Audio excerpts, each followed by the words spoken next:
Good evening. I'm Ralph Gilmore. I taught Adam Richardson back in the old days at Freed-Hardeman University. Probably that's the reason he's arranged to be absent here tonight.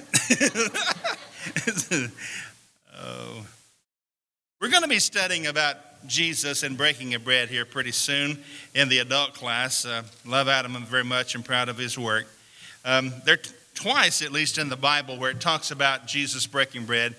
We're going to be looking in Luke chapter 24 in just a minute, but in John chapter 20, we see a situation there where Jesus takes the bread and he also takes the fish and he gives it to them. And it's kind of like they have this remembrance, this flash of an idea that, I don't know who this guy is, and all of a sudden he takes this bread and he passes it out and, oh yeah, this is Jesus. And there's some times in your life you're going to say to yourself, why didn't they know it was Jesus? I mean, this is after the resurrection. Why didn't they know it was Jesus?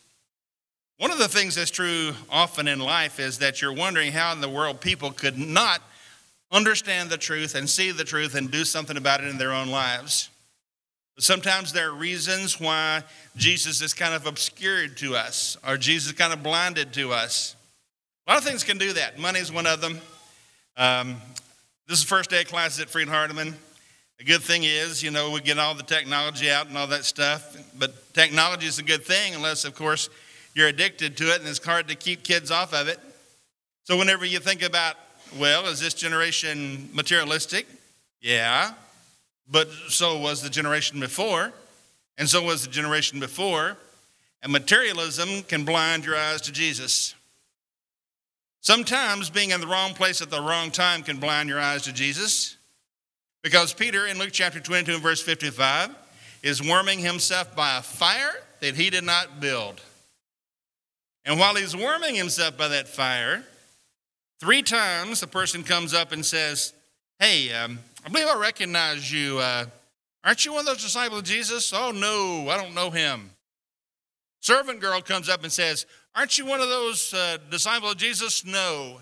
And 3 times Peter denies that he knows Jesus. And what's happening there is that he's in the wrong company, and so he doesn't want to recognize who Jesus is. And sometimes we can't see Jesus because he's just not what we thought he was going to be. I mean, if he had been an earthly king of the Jews, everybody would have recognized him, but they didn't recognize him because he was born in a manger and his first bed was an animal feeding trough. So in a situation like that, you're saying, is that where a king would lie? Would he be in a place like this? So tonight, for our brief invitation, I did catch that word brief. For our brief invitation, what I want you to think about is, most of the time in your life, you think you can recognize Jesus, don't you? Except, of course, when there are circumstances around you where it's difficult to really see who Jesus is. So tonight and tomorrow, the challenge is never allow to be yourself in a situation or never allow you to be around people who will obscure the vision of Jesus in your life. Through faith, repentance, confession, and baptism, the Lord adds you to his church. But I'm assuming on Wednesday night, most of you are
Lots of other things in the next several weeks on our future worksheet. Please make note of all of those. I want to run through those on our sick list and bring you up to date on a few. Continue to remember Jerry Alexander, Deborah Ade, Claire Valentine, Sue Beal, Randy Etheridge, Lana Hines, Tristan Lash, Virginia McNatt, Poncho, Jeannie Upton.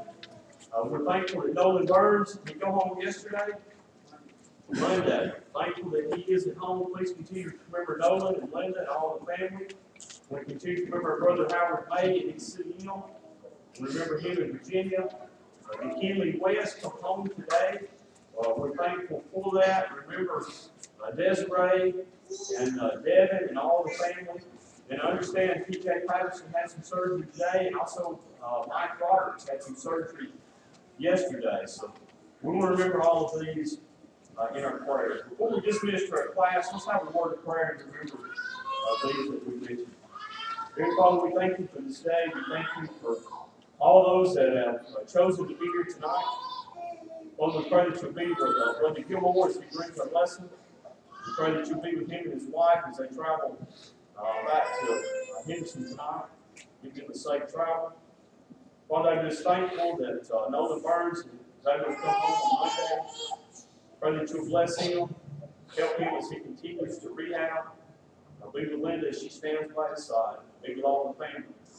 Father, for our brother Howard May, we pray that you'll bless him. Be with Virginia.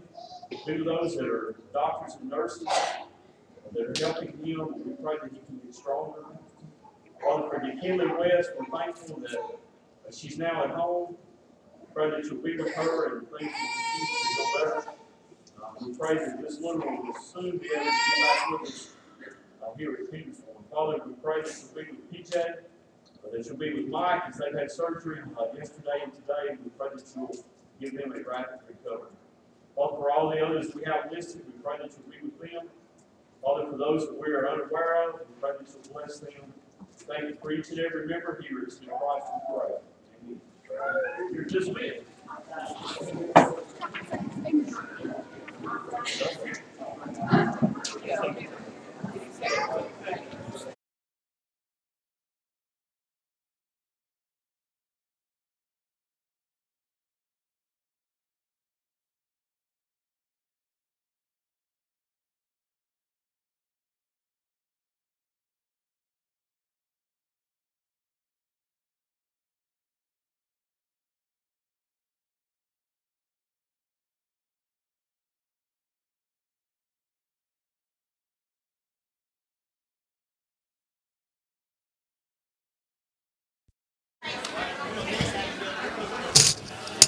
Check.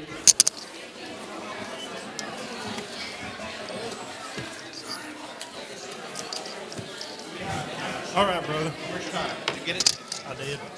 Good, look at you. You're hot there? Well, that's good.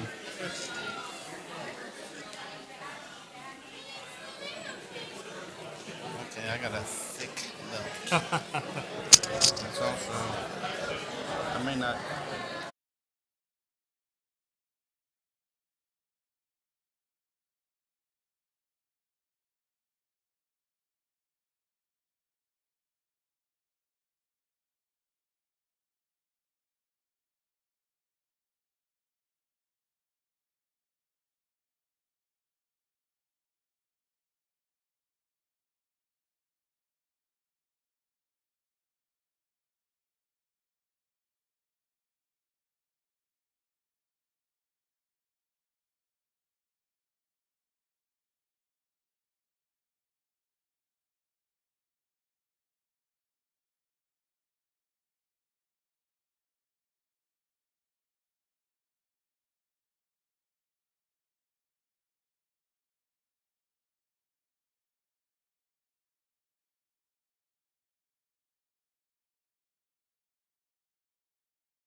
There's a steering. They know it. Huh? They should. How many of you know there's a steering deep within me? Okay, I have 4 hands up. All right. Roger, I've already met him. He's already told me his corny jokes. Okay, and I just want you to and the quarterback and all that kind of stuff. So nice to meet you, Roger, I think. Okay, and I had Dustin in class more recently than Adam. Adam was a couple of years further back than that, but I've been at Freed-Hardeman for 37 years, and so it's time to retire, I know, but I still enjoy doing it. Another year or so, we'll see how it goes after that, but I enjoy doing it. It's good to see you. We have lost a good faculty member in Kirk Brothers, but you have gained a good president of Heritage Christian. So he worked with us at Freed-Hardeman for a good while. He's a dear friend. Also had MA class. And so the song, found me one that's in the book. I'm afraid they don't know there's a stirring deep within me. There's a stirring. I know it, but I'm not sure that they are going to know it. And let's see. This is at the wrong spot, and it's bugging me. All right, so I'll just put it there. Got another one? Well, let's sing. Let's see. I told him I'd sing a song. You be looking at a song while I do this. So, be turning to Luke chapter 24. That's where we're going to be tonight. I don't like to stand up there, and I'd rather stand out here if I can. I hadn't asked the elders, actually, if this is a Bible class or a sermon. I'm going to assume it's a Bible class, so if I want to ask you something, I want to do that because I'd rather it be more informal than, besides that, we've already offered the invitation and that kind of stuff. So I want to ask you some stuff about this. There's going to be something mysterious about Luke chapter 24. I even was eating lunch with some of the guys today. Dr. Mark Blackwelder is the new dean of the School of Bible. Billy Smith was dean of the School of Bible for 25 years. And so I was eating with Mark, I was eating with Doug Burleson, I was eating with Matt Cook, and we were talking about this passage. And we're smart enough to know that we don't know everything about this passage. I don't know if that's the reason that, I don't know why Adam gave me this passage, but let me just say, I don't understand everything about it. We're going to be discussing that in just a minute. All right, guys, do you find one? Have y'all been to church before? Okay. All right, give me a song. I don't want an old one. Give me one that's kind of new. Okay, let's look at, is it number 96? What is that one about? You are beautiful beyond description, too marvelous for words, too wonderful for comprehension, like nothing ever seen or heard. Who can grasp your infinite wisdom? Who can fathom the depths of your love? You are beautiful beyond description, majesty enthroned above. And I stand in awe of you. I stand in awe of you. Holy God, to whom all praise is due. I stand in awe of you. Good, be seated. It is the greatest thing in the world to be a Christian. My wife is the only one who believes that that is true. Let's try that again. It is the greatest thing in the world to be a Christian. Amen. That's a little bit better, but it's still pretty sorry. All right, here's my wife, Joyce. She's not sorry. We've been married for 47 years. 45 of them are happy. Those first 2 are a little rough, aren't they? Okay, but we've been married for a spell. Love her more with each passing day, and glad that she's able to come and be with us tonight. And I've already asked the good sister over here if this is Petersville or Petersville, and I understand that it's Petersville. Is that right? All right, so I'm from the Nashville area. You know, you can always tell if somebody's from the Nashville area. If they ain't from the Nashville area, it's Nashville. Okay, and if they are from the Nashville area, it's Nashville. So is it Petersville? Is that the right way to say it? All right, well, that's where we're going to go tonight. Okay, so let's talk about on the road to Emmaus, coming to see Jesus. Again, let's see. This is supposed to work. If I do that one, nope. If I do that one, Todd, let me just tell you, so far you're 0 for 2. Okay, I'm not getting any. Where should I end this? Oh, did it work? Oh, well, It's like me, it takes a while to work. Okay, all right, so there's Jesus. I don't know what you think Jesus looked like, but there is Jesus and the two disciples that we see in Luke chapter 24. Now, let's see, where I must have aimed at a special spot. This, I think, really was filmed on the road to Emmaus. It's about 7 miles outside of Jerusalem. And am I supposed to aim at a certain spot or something? Okay.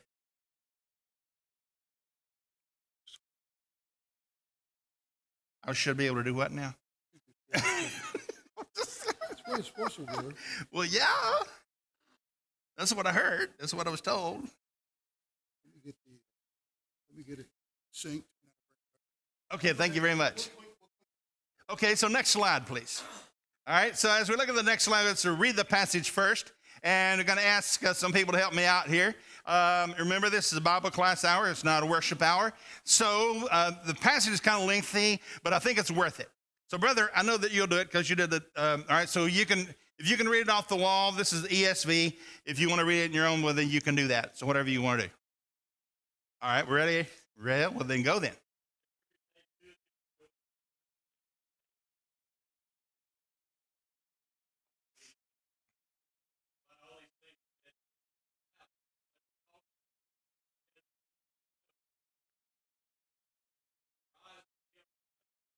Hold on just a second. That's a problem area.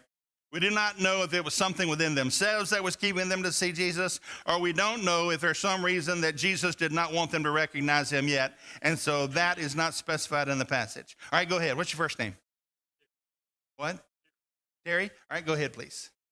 And what is this conversation that you're holding with each other as you walk? And they stood still, looking sad.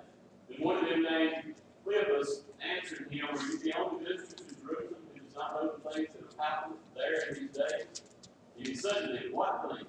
Now, apparently there was Instagram and texting and all kinds of stuff back in the first century, because are you the only doofus in town who has not heard? I mean, are you the only one who hadn't heard about Jesus? All this stuff has happened and you haven't heard?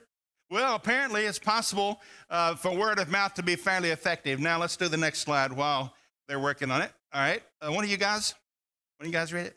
All right, go.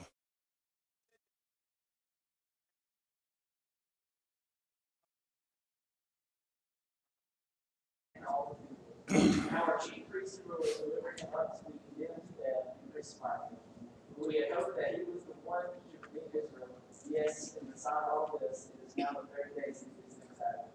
Moreover, some women of our company amazed us. They were at the tomb early in the morning, and when they did not find his body, they came back saying that they had even seen a vision of angels who said that he was alive. Some of those who were with us went to the tomb and found it just as the woman had said, but him they did not see. So they have not seen the resurrected Jesus yet, but they have heard. And on the third day before this period of time, he was crucified, and now this is still Sunday. This is the day of the resurrection.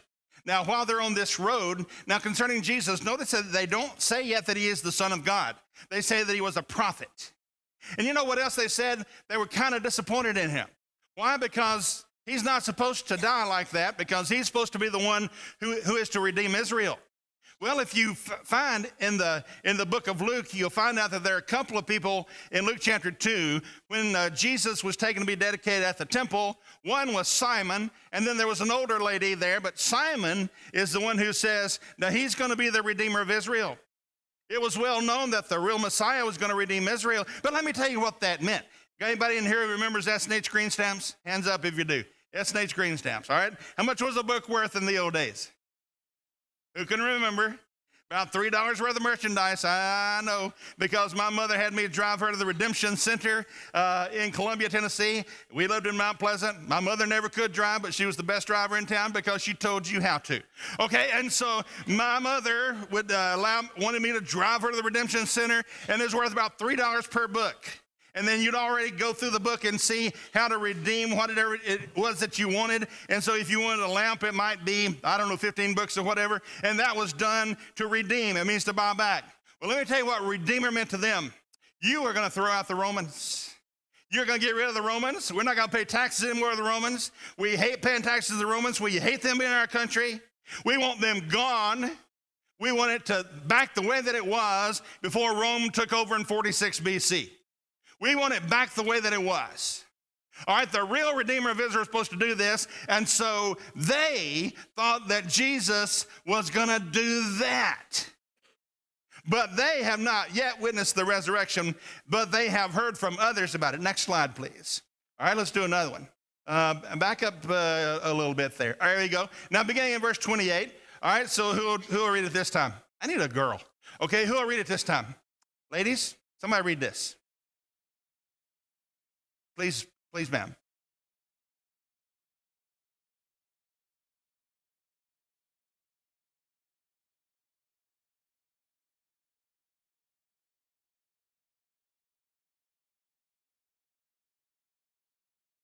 It is toward evening.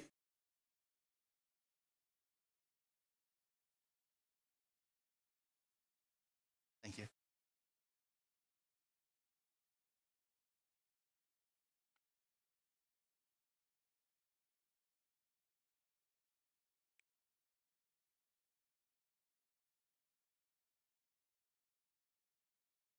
Now, that ain't what usually happens when you feed people at your table. Matter of fact, they usually hang around. Okay, you know how visitors are like fish, they both smell after 3 days. Well, let me just tell you that Jesus just decided he wasn't hanging around, and he just vanished. He just vanished from them. And so what we see then is this. They said to one another, did not our hearts burn within us while he talked to us on the road, while he opened the scriptures to us? All right, so, and they arose that same hour and returned to Jerusalem, and they found the 11. Why 11? I thought there were 12 apostles. Thank you, Brother Roger. All right, so Judas is out of the picture now, and so they found the 11. And by the way, it's not Acts chapter 1 yet, and that means they're going to select another a guy, and the lot's going to fall on Matthias, but there's not 12 apostles, there's just 11. So he appeared to the 11. The Lord has risen indeed and has appeared to Simon. Then they told what had happened on the road and how he was known to them in the breaking of the bread. All right, so here's some main points of the text. Point number 1, it was the day of the resurrection, the very day of the resurrection. I mean, Jesus is out of the grave, first thing in the morning on that Sunday morning. By the way, that tells you it's not Jewish time that we're talking here. It's Roman time. How do you know? It was the first day of the week. How do you know it's Roman time and not Jewish time? Do y'all know this before? Am I speaking English? Have y'all been to church before too?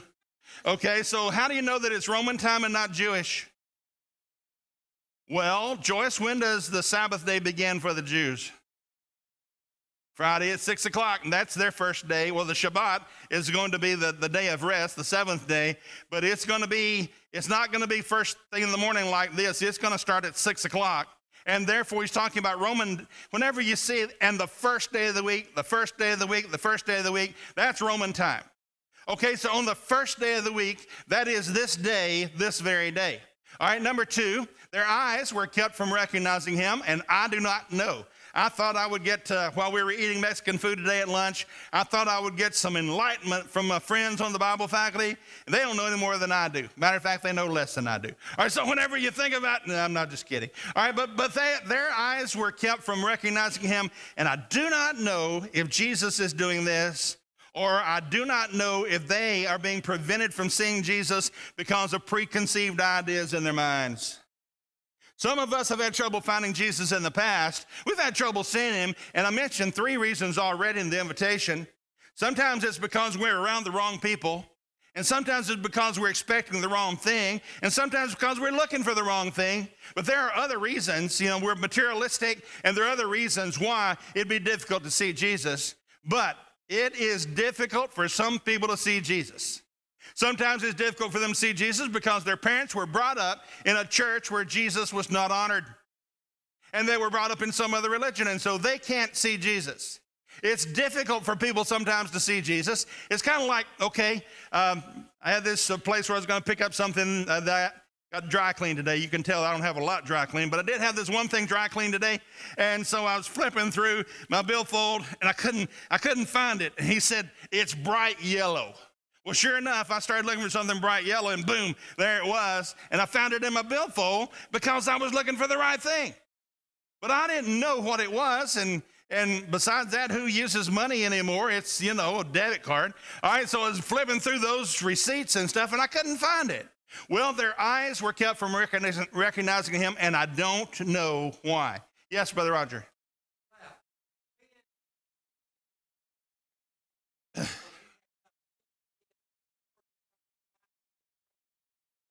Well, I mentioned that as the first possibility. Jesus didn't want them to know him yet. But I don't know if that was it or if it was because their ideas of the Messiah were incorrect ideas, because the text really doesn't tell us for sure. That's why, Roger, I can't speak authoritatively, but you might be right. I bet that's exactly what your wife's been telling you for years. You might be right. Okay, all right, so now you think about that. All right, number 3, they had hoped that he was the Redeemer of Israel. Number 4, what's your name, sister?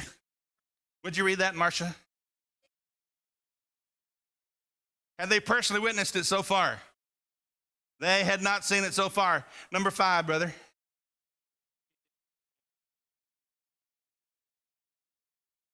Now, it's a 7-mile road.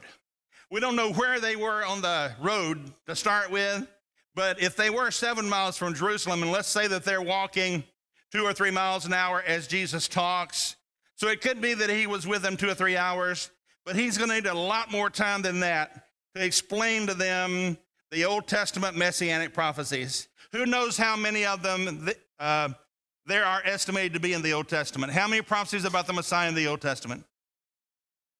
Sir? 151, some people say. The number that I see most often is 300. Okay, so let's say then that it's somewhere between 151 or 300. Even if it is 151 rather than 300, you're not going to be able to go over all of them, and Jesus is not going to go over all of them in 2 or 3 hours. So let's assume that he walked with them the entire 7 miles.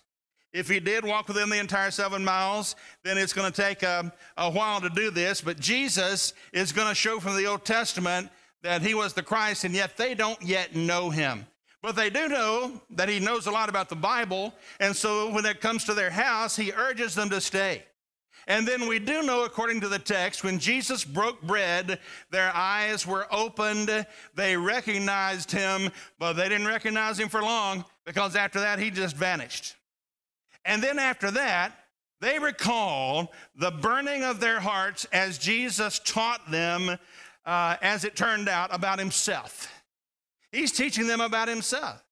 Now, we know that Paul did that in Amphipolis and Apollonia, and he came to Thessalonica where there was a synagogue of the Jews, and he did the same thing in Acts 17, verses 1 through 4. The Apostle Paul did this. But wouldn't you like to have been a fly on the wall, or maybe a fly on the ground, or a fly somewhere, to have heard Jesus talking about himself to these 2 guys? I just wish I could have been there, don't you? All right, he was talking about himself. And now they recalled having Jesus reveal the scripture to him, and then they go to the 11. All right, so here's what I got for you so far. There's some odd stuff about the body of Jesus after the resurrection. Now, I'm going to give you some opinion here. The opinion is the physical body of Jesus came out of the grave. And that would be, according to 1 Corinthians chapter 15, the physical body came out of the grave, but it's a transitory body. Transitory, much like your paycheck. It exits from your billfold to somebody else's. Okay, and so it's a transit. All right, so is there something weird about the body of Jesus that you don't see much of before? Yeah, because of time, let's just mention some of these. In Matthew 28 and verse 9, Jesus suddenly meets the women. And at this point, they can grab his feet, Marcia. I can't say Marcia, I have to say Marcia. Okay, is that okay? All right, so in Matthew 28 and verse 9, they can grasp his feet, which means apparently it's okay at this point to do what? To touch him and to grab him at this point. But now in Mark 16 and verse 12, Jesus appears in a different form to 2 people walking in the country, which may or may not be the same instance of Luke 24, because this is before the resurrection in Mark 16. Is that right? Yeah, no. That's after the resurrection, but it may or may not have been the same two guys. That's what it is. All right, in Luke 24, verses 15 and 16, Jesus is not recognized by another two of his own disciples. In Luke 24, verse 31, their eyes were opened, as we read in the text tonight, and then he just disappears from their sight. Jesus suddenly appears after that to the 11. I mean, he abruptly appears. He suddenly appears to the 11. And then in John 20, verses 14 and 15, Mary Magdalene didn't know Jesus. She thought he was a gardener. Now, if it's the physical body that comes of Jesus, how come she didn't recognize him? That text used to bug me about why, if John the baptizer is in prison and he's about to lose his head over a woman, okay, if he's in prison, why does he send his disciples over to see Jesus? And then instructs them, come back and tell me if he's the guy. Well, John, you baptized him. Haven't you read the book? In chapter 2, you baptized him. How come now you don't recognize him? Well, remember, this is after his resurrection, and it's difficult to get. Some of this is going to be mysterious to me after I get through tonight, so don't try to, you can tell me what your opinion is, but I'm going to say to you, I believe this happened with all my heart, but I don't know that I can fully explain it. In verse 17, he says, do not hold on to me. Well, wait a minute, the women have already been grasping your feet. Why are you giving them preferential treatment? They've been grasping your feet, and now you're saying to me, don't hold on to me because I have not gone yet to the Father. And then in verse 19, on Sunday evening, the doors are locked. And Jesus, osmosis or something, he goes through a locked door to get to where the disciples are. Do I believe this? Yes. Do I understand that? I have not seen that happen today. The students that I saw on the first day of Fred Hardeman, they opened the door before they went through it. Jesus did not have to open the door. He went through it. Now, what we also see in verse 26, Jesus again appears, also, although the doors are locked, to Thomas. And you know some of the narrative about Thomas, why don't you believe in me? And then he showed him his hands. By the way, there's no Greek word for wrist here. So if Jesus showed him his hand, it would have included the wrist. So for those of you who wondered over the years, did they tie his arms to the cross? Or if you've got a nail scar here, what would have kept it from ripping right through the fingers here? Because if something is not going on, the weight of the body will pull the hands loose from the cross. Well, that's why I personally believe that right there's an indentation in your wrist. Can you feel it? Just try it and see if you can feel that indentation right there. There's an indentation right there where there is no major blood supply. It also has structural support, which means that if the nail is driven right there, then the hands will not come loose from the cross, even though they are not tied. So I think, yes, sir, Brother Roger. No bones would have been broken. That's right. And so when he was nailed to the cross, you got him being attached to the cross. He's not going to bleed to death. And he's going to be held to the cross. And it is included in the Greek word kairos, which is the word for hand. So he said to him, Thomas, feel my side. He's inviting him to feel his side. So it's not as though he is some sort of an apparition or whatever. And so the disciples in chapter 21 didn't recognize Jesus on the shore until after he passes out the bread. So let's talk a little bit about Jesus from the head to the heart. Do I stop it straight up 5 minutes till 8? What time do I stop, elders? What? Okay, so let's talk then about Jesus, the head and the heart. I had a discussion about 4 years ago with this guy at the Warren Apologetics Center. I don't get any money from this, but if you want to visit warrenapologetics.org, there are the words for you. That's not the web address, but if you visit Warren Apologetics, leave off the word center and warrenapologetics.org, no spaces in there. then it'll take you to where we had a discussion with this guy as to whether or not Jesus was historical back, well, let's see, that was 5 years ago. Okay, and so we were talking with Dr. Price. Now, Dr. Price is not just your ordinary skeptic in Jesus. He is a guy who has 2 PhDs. He has 2 PhDs from Drew University. He got his first PhD in 1981 in systematic theology. Then he got a second one in informed criticism of the New Testament in 1994. And oddly enough, for another church he was preaching, and the last sermon that I could find him preaching in a church was in 1994. And then he became a radical skeptic and started saying that Jesus did not even exist. That would be just a sampling of his 25 books. So whenever we had a discussion with him 5 years ago, and he's a guy who doesn't believe that Jesus ever existed, then the topic is going to be, well, do you believe Jesus ever existed or not?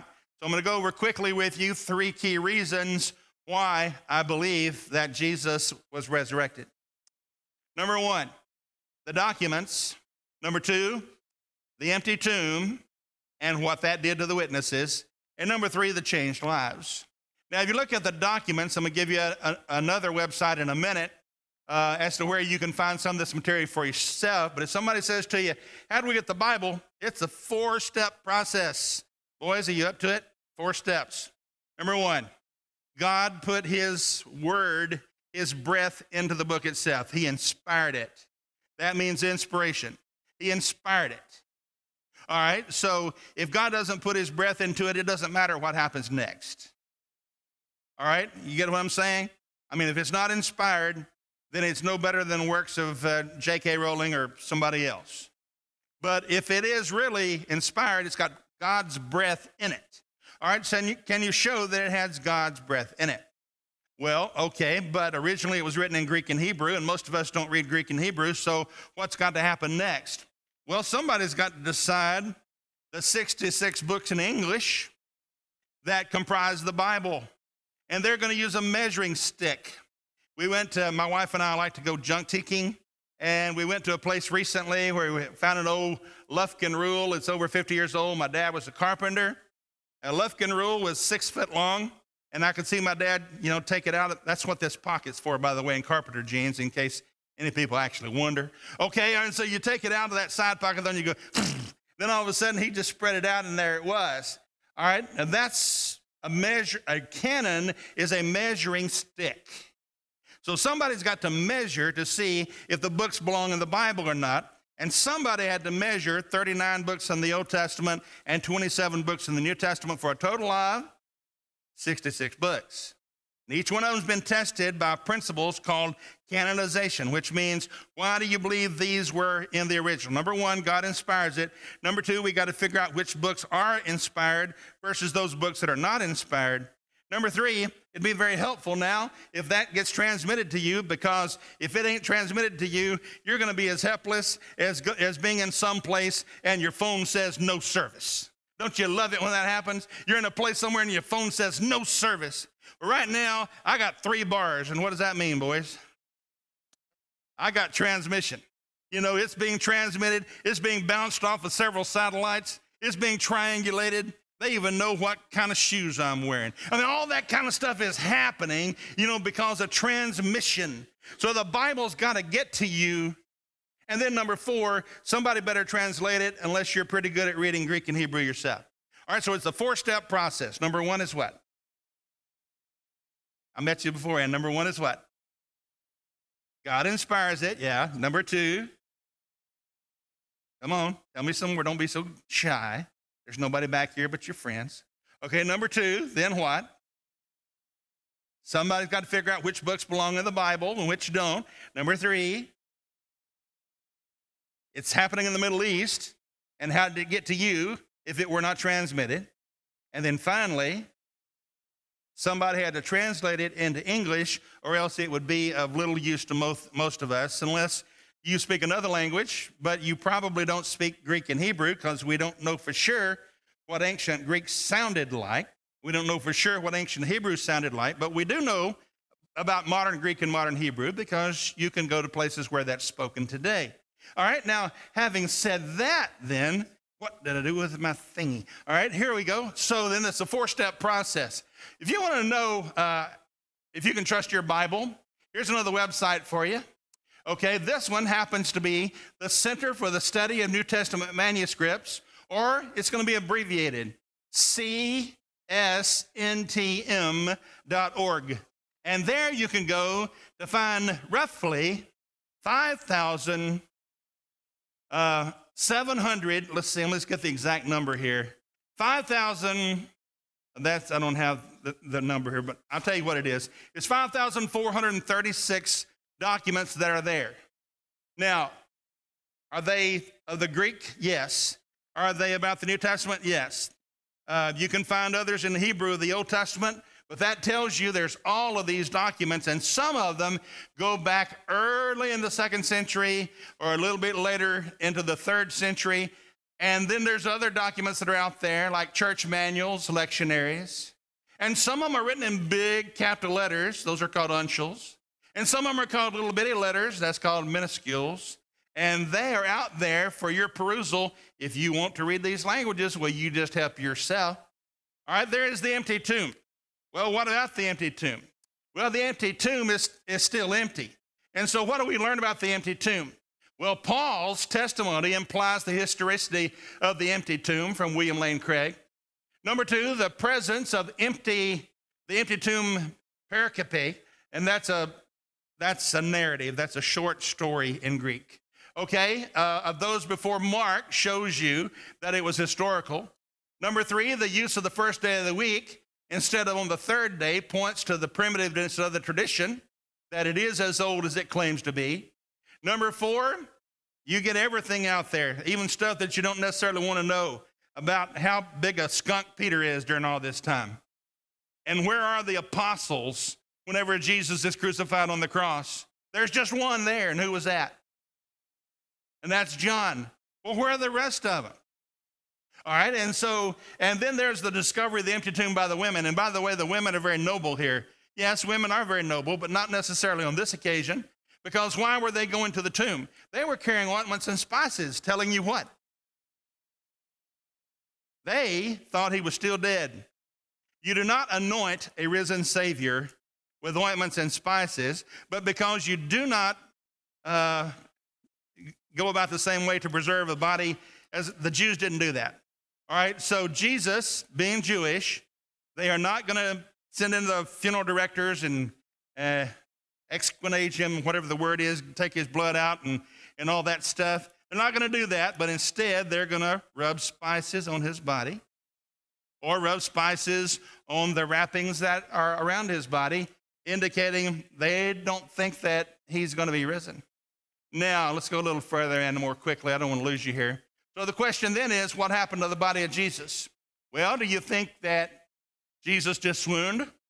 Well, if he did just swoon, what about that mortal wound that's with the spear in John chapter 19 that goes up and out comes blood and water? How about that? How about that? That's not superficial. That's bad. You think he just swooned? Or maybe he went to the wrong tomb. Now, this would not be just a problem for the women who went to the wrong tomb, because God himself does not seem to know the default setting on the tomb, because he sends the angels there.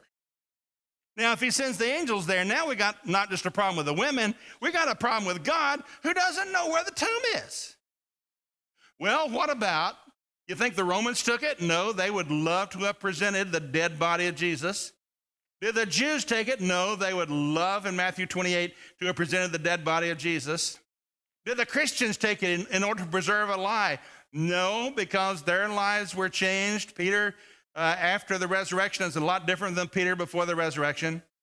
Was there some sort of a thing where people just, put a group paranormal experience on everybody, David Copperfield or whatever? Okay, no, that's not it. You think it's just a cultural myth, No, that's not it. I'm buying into number 8. And what is that? He is risen. There's some more stuff here that I could give you to study, but I want to talk about the eyewitnesses because there are 2 of them in our lesson tonight. Oh, by the way, these 2 are a minority. on the road to Emmaus, those who saw Jesus, they're in the minority. Okay, so let's do this kind of quick.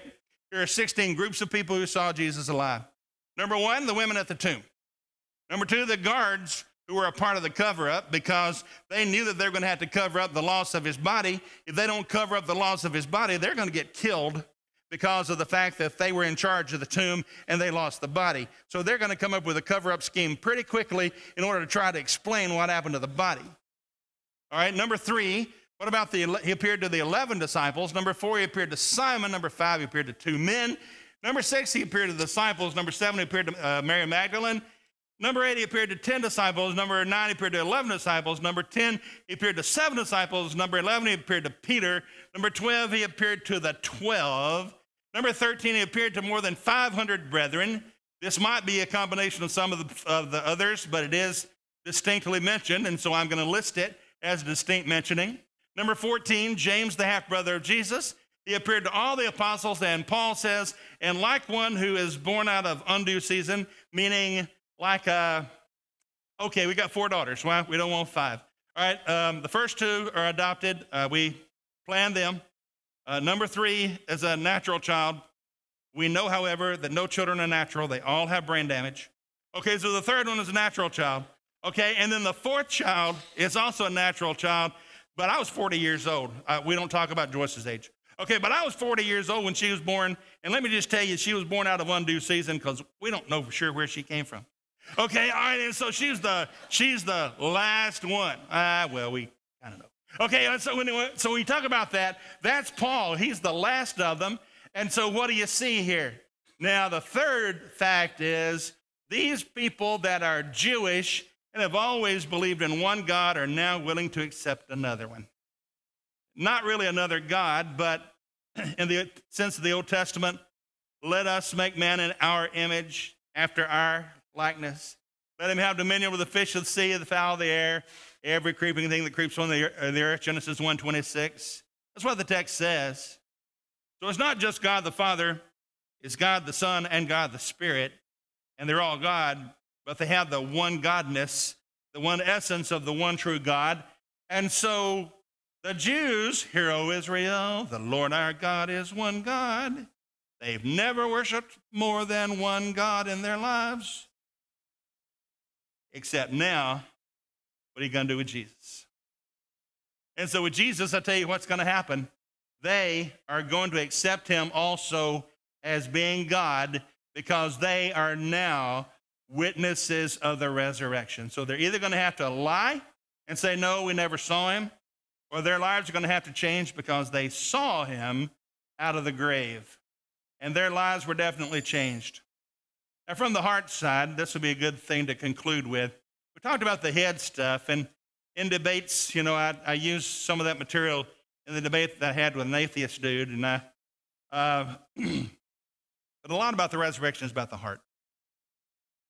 You remember when they said, our hearts burned. We're not talking about Rolaids here.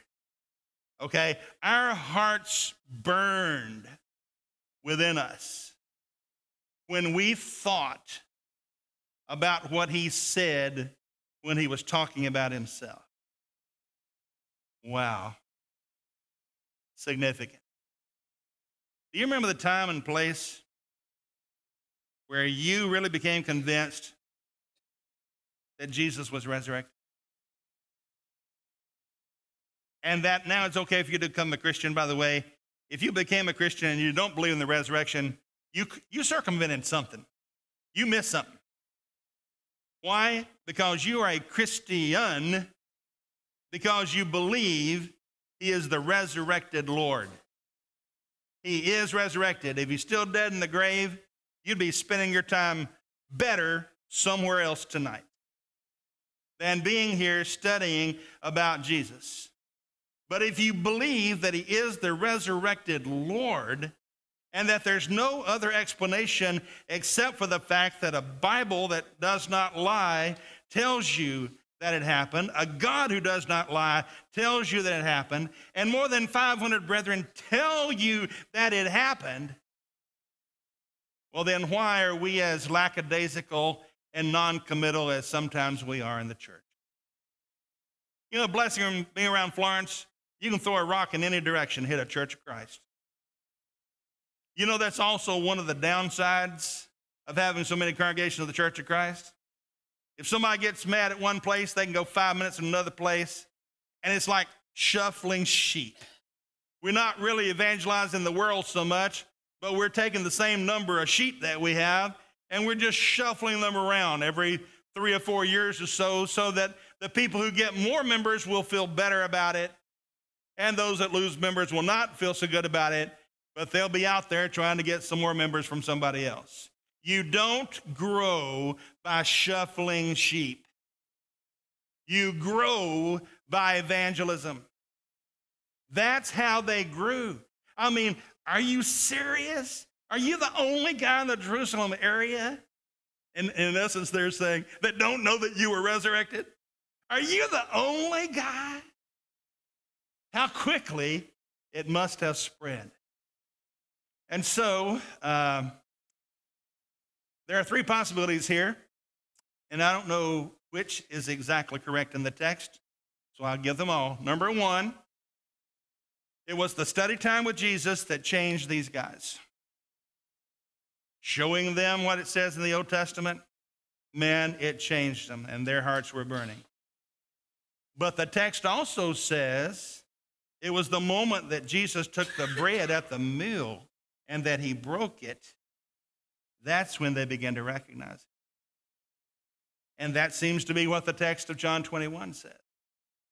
So that reminded one of us around the table today of a song that would be appropriate. Jesus calls himself, by the way, God in John 8:58. But here's the song. I hope you know this. We gather here in Jesus' name. His love is burning in our hearts like living flame. For through the loving Son, the Father makes us one. Come take the bread, come drink the wine, come share the Lord. No one is a stranger here. Everyone belongs. Finding out forgiveness here, we in turn forgive all wrongs. He joins us here. He breaks the bread. The Lord who pours the cup is risen from the dead. The one we love the most is now our gracious host. Come take the bread, come drink the wine, come share the Lord. So on Sunday, when you partake of the Lord's Supper together, and when it's time to break the bread, I want you to remember that lives have been changed by seeing Jesus on the road to Emmaus and also by the seaside, because Jesus took the bread and he broke it, and he shares it with those of us who are his disciples. Thank you very much.